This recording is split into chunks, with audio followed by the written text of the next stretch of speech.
O Senhor esteja convosco. Ele está no meio de nós. Proclamação do Evangelho de Jesus Cristo, segundo Mateus.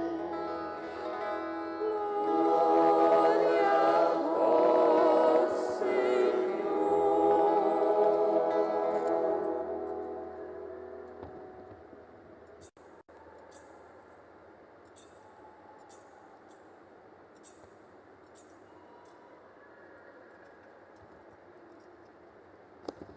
Naquele tempo, vendo Jesus as multidões, subiu ao monte e sentou-se. Os discípulos aproximaram e Jesus começou a ensiná-los. Bem-aventurados os pobres em espírito, porque deles é o reino dos céus. Bem-aventurados os aflitos, porque serão consolados. Bem-aventurados os mansos, porque possuirão a terra. Bem-aventurados os que têm fome e sede de justiça, porque serão saciados. Bem-aventurados os misericordiosos, porque alcançarão misericórdia. Bem-aventurados os puros de coração, porque verão a Deus. Bem-aventurados os que promovem a paz, porque serão chamados filhos de Deus. Bem-aventurados os que são perseguidos por causa da justiça, porque deles é o reino dos céus. Bem-aventurados sois vós quando vos injuriarem e perseguirem, e mentindo disserem todo tipo de mal contra vós, por causa de mim. Alegrai-vos e exultai, porque será grande a vossa recompensa nos céus. Palavra da salvação. Glória a vós, Senhor.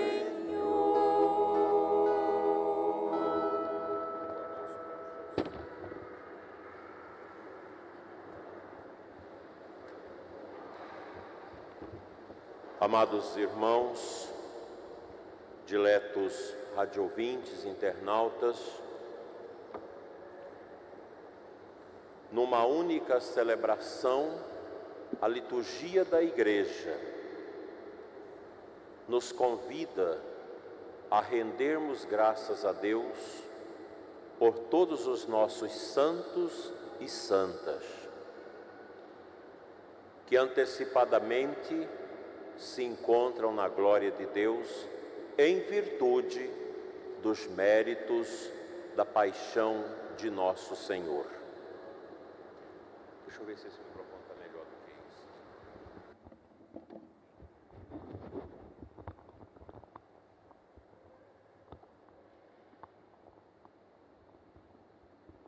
Assim, nós queremos, nesta liturgia de hoje, pedir a Deus que também nós, católicos que estão na militância neste mundo, possamos um dia sermos associados à glória do céu.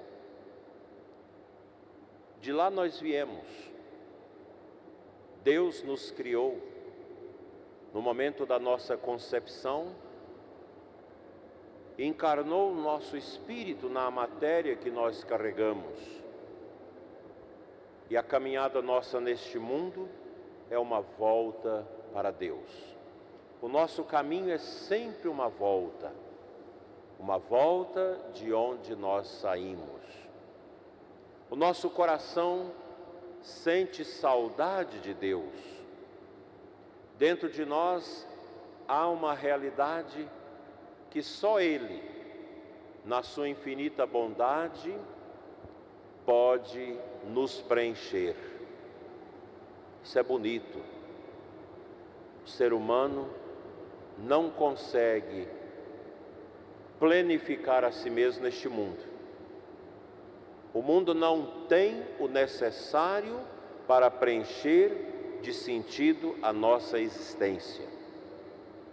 Só o amor do Pai, no mistério do Deus Uno e Trino, pode preencher a nossa vida. As leituras de hoje são maravilhosas. Na primeira leitura do Apocalipse de São João, Deus dá uma visão ao grande homem, o evangelista e apóstolo. Uma visão de Israel, o antigo povo da aliança, que se conflui no novo Israel, que é o novo povo da nova aliança, que somos nós. As 12 tribos, que recordam aquelas comunidades específicas dos filhos de Jacó, que cuidavam das coisas de Deus. Cada tribo na sua especificidade. E no Novo Testamento, os 12 apóstolos, fundamentos da igreja. Por isso, quando pensaram essa catedral, fizeram essas 12 grandes colunas para recordar os 12 apóstolos, a firmeza da igreja. E quando Deus pergunta a João, quem são estes, os 144.000 que estão de branco, no esplendor? João diz, Senhor, eu não sei. E Deus fala, eles são aqueles que vieram da grande tribulação, que não mancharam suas vestes no pecado, mas ao contrário, alvejaram-nas no sangue do Cristo. Pede para baixar um pouco meu microfone, está muito alto, pede para baixar, para mim para baixar. Então, meus irmãos, que é este sangue que alveja? Se o sangue é vermelho, como o sangue alveja as vestes? Nós precisamos entender o mistério da cruz, o mistério da entrega de Cristo na cruz. Quando Jesus cede o Espírito, quando Ele morre na cruz, há um costume, naquela época havia esse costume, de quando os mortos crucificados ainda tinham sinais de vida, eles deviam ter as suas pernas quebradas, para morrer com o último sofrimento. Quando chegaram para quebrar as pernas dos crucificados, os 2 ladrões estavam vivos, mas Jesus já estava morto. E a Bíblia diz, quebraram as pernas de um e do outro, mas de Jesus não. Mas o soldado, contemplando Cristo esmulambado na cruz, atinou-se de fisgar o coração de Cristo com a lança. Abre-se o peito de Cristo. Jesus já tombado na cruz, do seu lado direito para o esquerdo, a lança trespassa o peito do Senhor e jorra o sangue e a água. O sangue de Cristo é também esta água que alveja, que purifica, que santifica, que dá vida aos crentes. A nossa veste interior ela precisa ser lavada, purificada constantemente no poder do sangue de Cristo. O sangue de Jesus, que é símbolo da Eucaristia, sinal da Eucaristia. A água de Jesus, que é sinal do batismo. E nós nascemos para Deus como os que vão ser crismados.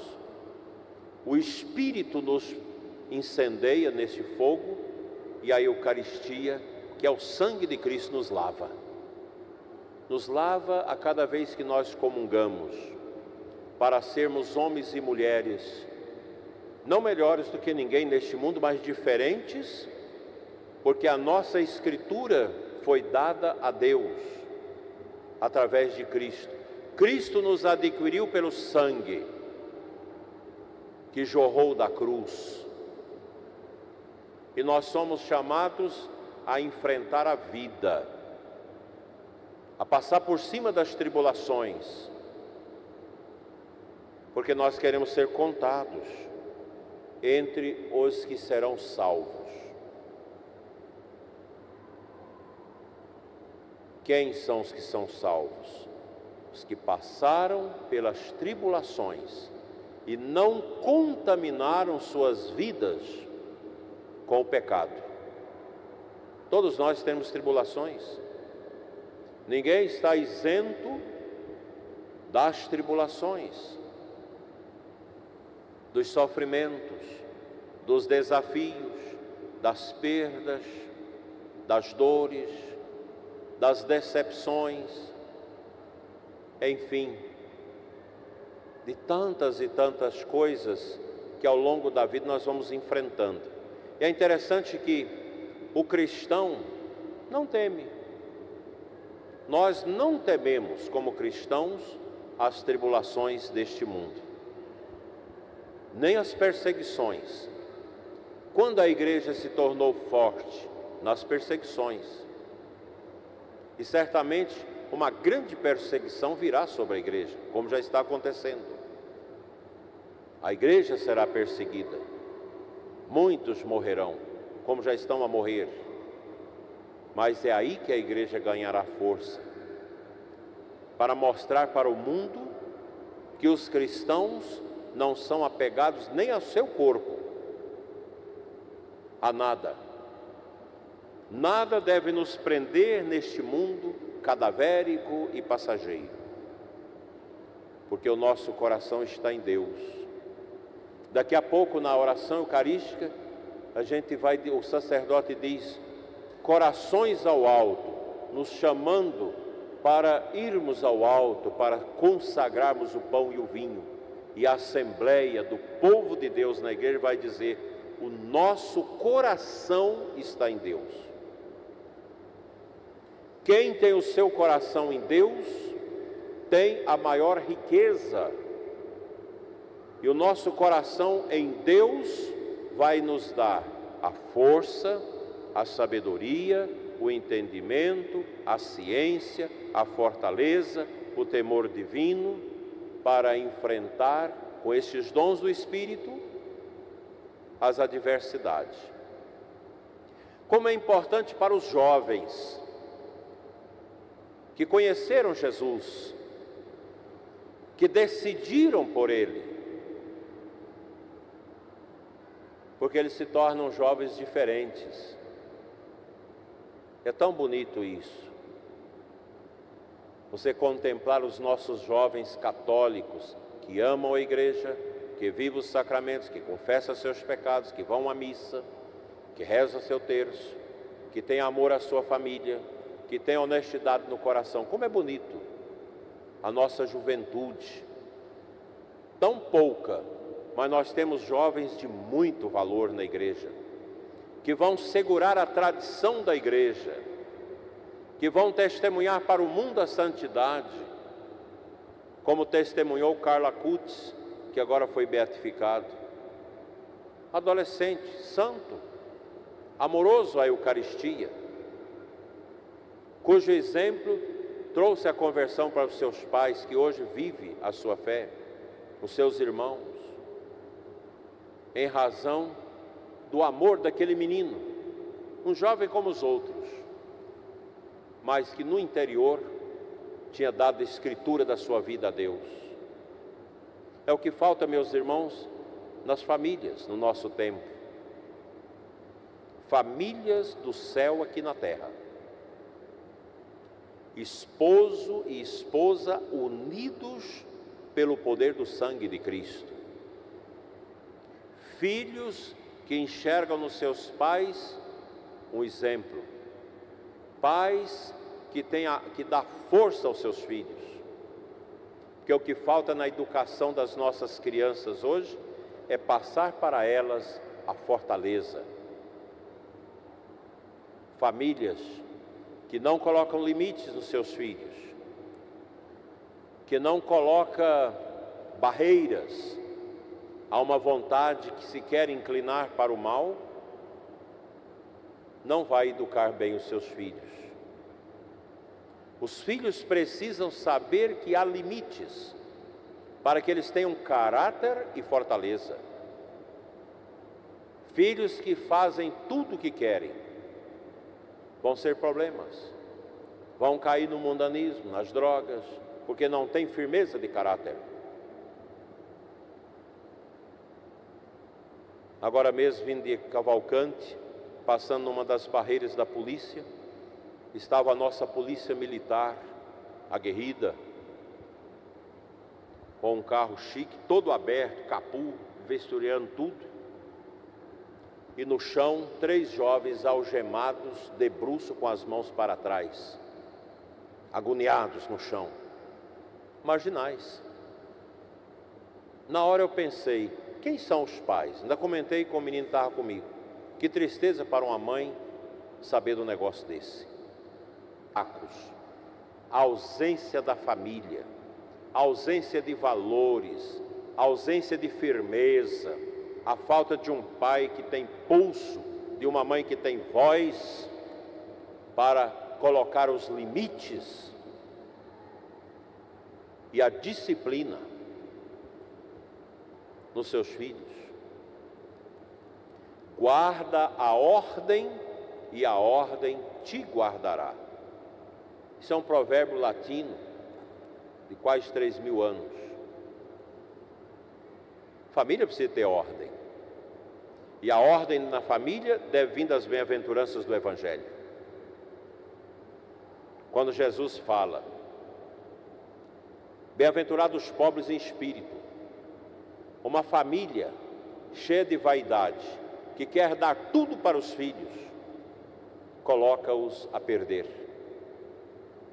Eu me lembro tempos atrás, um amigo empresário muito rico, muito bem sucedido, me perguntou, estava começando a minha vida de bispo, meu irmão, ele e a esposa, o que nós faremos com os nossos 3 filhos e a nossa filha? Nós temos esse patrimônio gigante, são bons dizimistas, são pessoas que ajudam muito os pobres, e os nossos filhos não querem nada.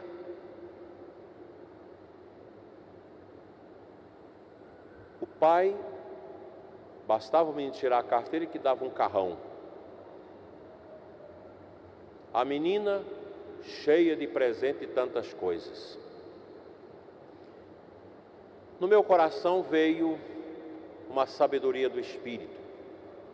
Vocês ligam em São Paulo, numa empresa especializada em preparar a sucessão patrimonial, pega teus filhos, vai lá e faz um curso. E eles foram. Depois me conte. Chegaram lá, pagaram caro para ter o curso. Um especialista em sucessão patrimonial foi dar o curso. De 3 dias. Com 4 horas, o professor disse, vocês podem ir embora, que nós não vamos fazer vocês gastar com o curso. Seus filhos não servem para nada.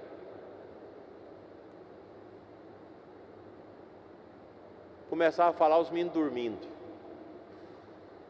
sem nenhum interesse. E ele veio e me disse isso. O que fazer?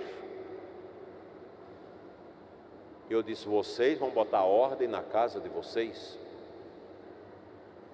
E foi um trabalho de 3 anos, tirando tudo, botando para trabalhar, porque não trabalhava, foi bota lá na empresa, para contar os parafusos, lá no primeiro serviço, para limpar, para eles aprenderem a conhecer a empresa.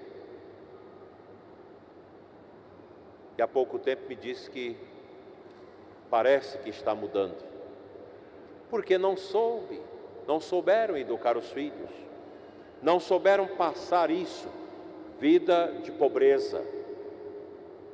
Como que uma pessoa rica pode viver o espírito de pobreza? É não sendo apegado, é não usar dos bens para esbanjar. Está sobrando, ajuda os outros, ajuda a igreja. No Cazaquistão, nós temos uma das catedrais mais bonitas, feita nos últimos tempos. Quando criaram a diocese, entregaram para a igreja aquilo lá que tinha sido massacrado pela invasão da Rússia e na Segunda Guerra Mundial, entregaram para a igreja um terreno de um campo de concentração, que o povo tinha horror daquele lugar, onde foi o campo de concentração, onde pessoas foram queimadas, mortas, sapecadas. E o bispo ficou indignado, mas sentiu uma voz interior: é aqui o lugar que eu quero a minha casa. Aquela pobreza. Aí o bispo tinha um padre muito preparado, que depois ficou bispo. Esse padre foi para Roma fazer um curso. E chegou lá, era um curso, tinha leigos, e tinha uma senhora empresária muito rica, viúva, imenso patrimônio, e na mesa do almoço ela desabafou: eu fiz uma promessa a Deus de fazer uma igreja num campo de concentração e até hoje não consegui. Ele falou, mas é aqui. Falou com ela, entrou em contato com o bispo, ela fez uma catedral linda, a cúria, fez tudo. Despojou do seu dinheiro para a alegria de uma diocese tão pobre e tão sofrida. Vocês podem entrar lá no Google, colocar lá, Catedral do Cazaquistão, linda a igreja. Foi doação de uma pessoa rica, que tem esse espírito de pobre. Todos nós, desde o pobre até o rico, precisamos viver esta bem-aventurança. Bem-aventurados os pobres em espírito, porque deles é o reino dos céus. Os empresários católicos praticantes sempre dizem para a gente: o que eu tenho não é meu, é Deus que toma conta. E é isso mesmo. Isso é bonito. O pobre que às vezes passa dificuldade fala: eu tenho Deus para cuidar. E Deus cuida. É o espírito de pobreza. Os aflitos serão consolados quando tem fé. Eu creio que vocês já foram em velório de pagão, nos velórios onde o povo não tem fé, aquela gritaria. Eu tenho cenas espetaculares de velórios assim, coisas inusitadas, uma aflição louca porque não tem esperança. Você vai no velório do povo católico, do povo que vive a santidade, é o terço que é rezado, o rosário, os cantos. Você está ali, a família está sentida, mas o coração está em Deus. Como alguém me ligava ontem dizendo: meu pai foi, uma pessoa maravilhosa, e ela dizia: mas o que nos consola é que ele plantou as sementes do céu aqui na terra. Está com Deus. Os mansos possuirão a terra. Os que têm fome e sede de justiça serão saciados. os misericordiosos vão ser alcançados pela misericórdia, as pessoas boas. E aqui tem uma que é para vocês, jovens, sobretudo para os jovens. Bem-aventurados puros de coração, a pureza, porque verão a Deus. Aqui a gente lembra das santas virgens, dos santos que viveram a virgindade, a pureza. Nós temos jovens que nunca acessaram pornografia, viu a pureza. Nós temos muitos jovens que vão para o casamento puro, nem masturbação nunca praticaram, porque vive isso aqui. Ah, impossível, não, impossível é Deus pecar.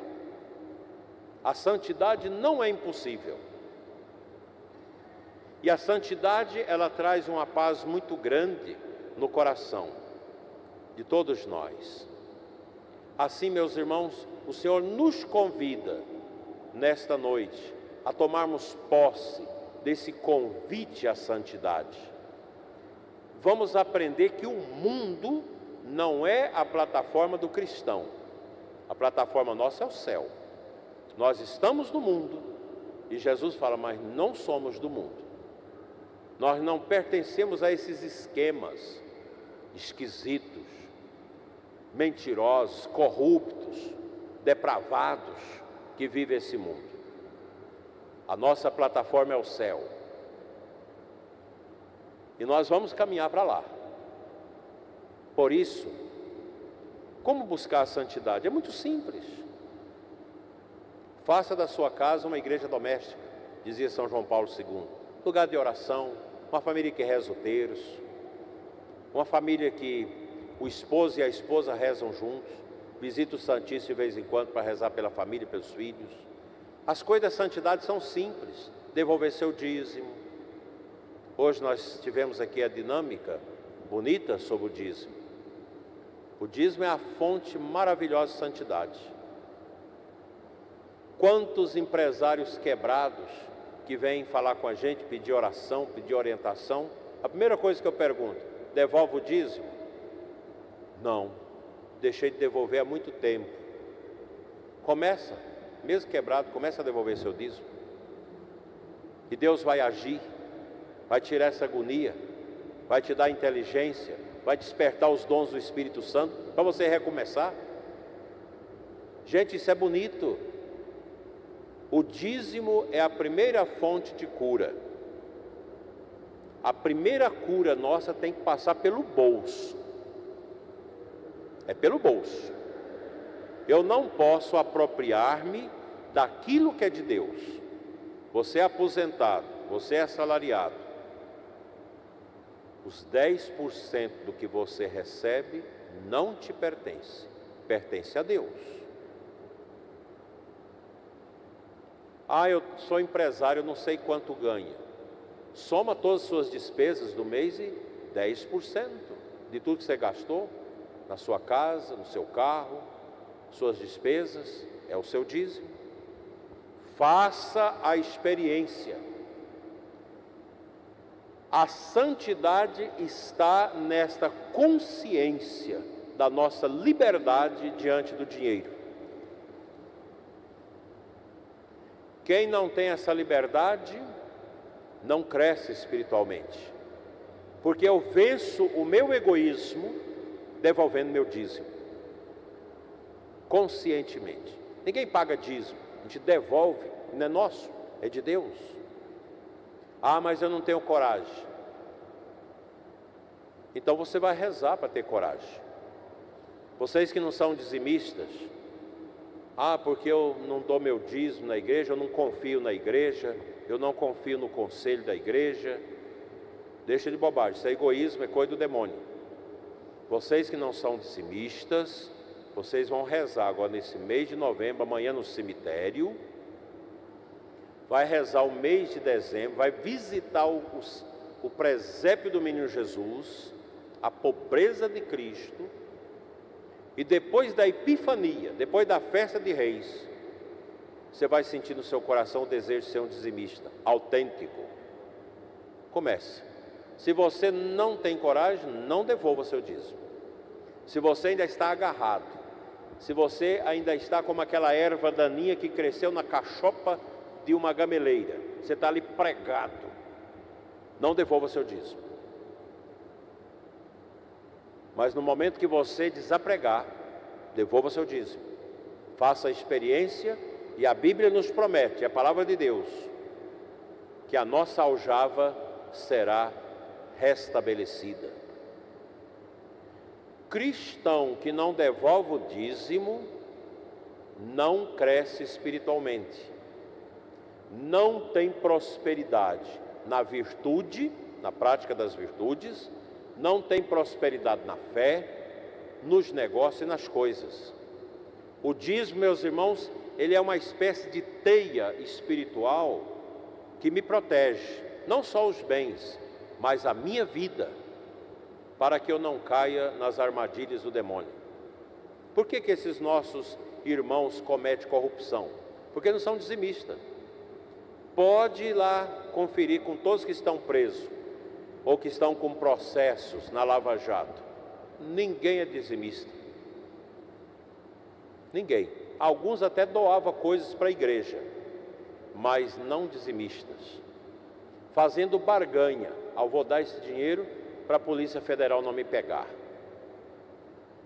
O dízimo é consagrado, ele brota de um coração livre. Você recebe o seu salário mínimo, tira os 10% de Deus e entrega. Eu não tenho coragem, então não devolva. E carregue o seu egoísmo.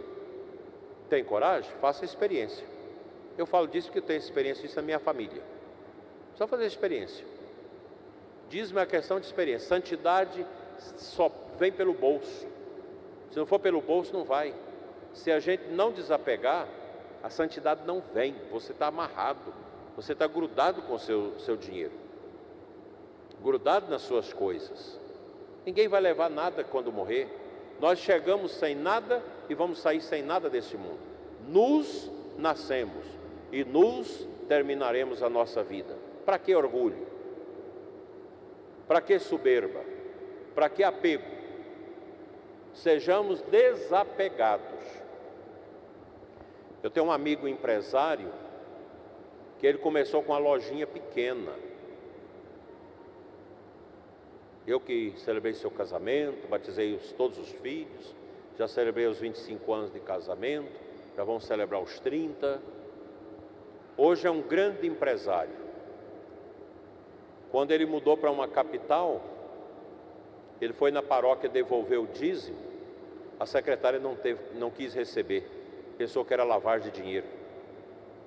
Chamou o padre, e o padre ficou assustado. Ele falou: liga para o Dom Adair.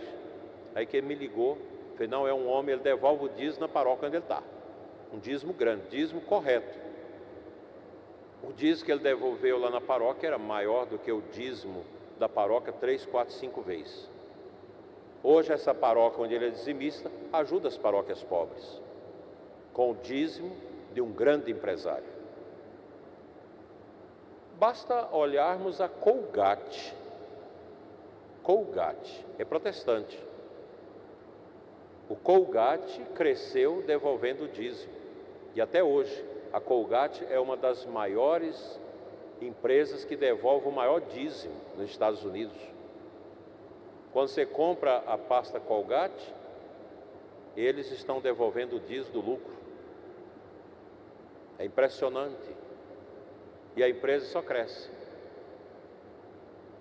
Não é um dízimo pequeno, não é só 10%, não. Deus abençoa o nosso dízimo, e a nossa santidade está nessa liberdade com as coisas. Amanhã é dia de finados. Todos nós devemos ter nosso testamento, conversar sobre a morte. Isso é santidade. Uma coisa que eu digo para vocês: vocês têm muito dinheiro, não precisa fazer aqueles túmulos extraordinariamente caros. Isso é bobagem. Você faz um túmulo que dá para fazer 10 casas para os pobres. Daqui 50 anos ele está quebrado, ninguém está cuidando daquilo mais. Faça as coisas simples. Na hora da morte, simples também. Faz uma coisinha lá. Não precisa de tanta vaidade. Nós precisamos ser livres. Se Jesus nos libertar, nós seremos verdadeiramente livres. Vamos repetir? Se Jesus nos libertar, nós seremos verdadeiramente livres. Se Jesus libertar a minha família será verdadeiramente livre, todos. Minha família será verdadeiramente livre. Se Jesus libertar a nossa cidade de Formosa, ela será verdadeiramente livre, todos. Se Jesus libertar a cidade de Formosa, ela será verdadeiramente livre. Que o coração de todos seja alcançado pela santidade. Que a Imaculada nos ajude.